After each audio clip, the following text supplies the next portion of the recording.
The following text is taken from an article from the Herald newspaper from the 14th of March, 2026, written by Kevin McKenna and entitled, Glasgow's Historic Buildings Are Being Demolished Too Hastily. On Tuesday morning, they had gathered at the corner of Glasgow's Gordon Street and West Regent Street to bear witness to the final agonies of a Union Corner building as it fought to stay on its feet. Almost 2 full days after this 175-year-old B-listed landmark had been consumed by a fire which is believed to have begun in a ground-floor vaping shop, firefighters were still in the process of dousing the embers. There are around 50 onlookers, and it's clear that they're not here merely to gawp and make smartphone footage. They were silent, as though present at the bedside of a loved one whose last breath is imminent. 2 streets away, a similar scene was unfolding, looking down on the dying building from the corner of Renfield Street and West George Street. Occasionally, the sun catches a water jet through one of its window sockets and it begins to look majestic once more. We all know, though, that while 3 stories of its stone curvature remain, it's probably a goner.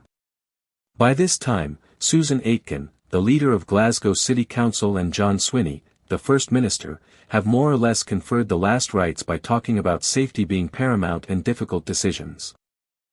Within 72 hours, the worst fears of many Glaswegians are confirmed as a demolition crew began bearing the remains of yet another of the city's architectural jewels to the grave. At moments like these, it's tempting to mock the sentimentality and affection that Glasgow's citizens have for their built heritage. What can they know of what's considered architecturally important and what's not? What do they know of aesthetics who live on off-the-peg housing estates?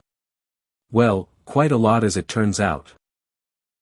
And not only do they know what looks good in their city and what doesn't, these historic buildings form the backdrop to the big moments in our lives. Lately, they've become alarmed at how many of them are coming down, and how quickly.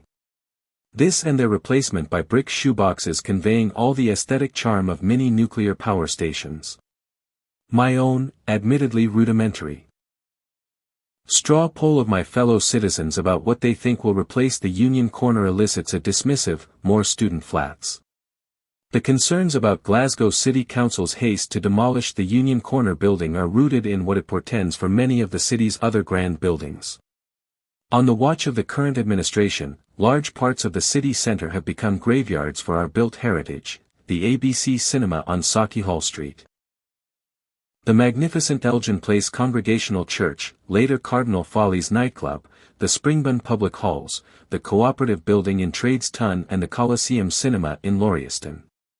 These and many others have come down when they may have been saved if they'd been scrutinized by specialist engineers with the highest level of heritage expertise. It suggests that the council, who are the principal carers for Glasgow's built heritage, may be abdicating that responsibility.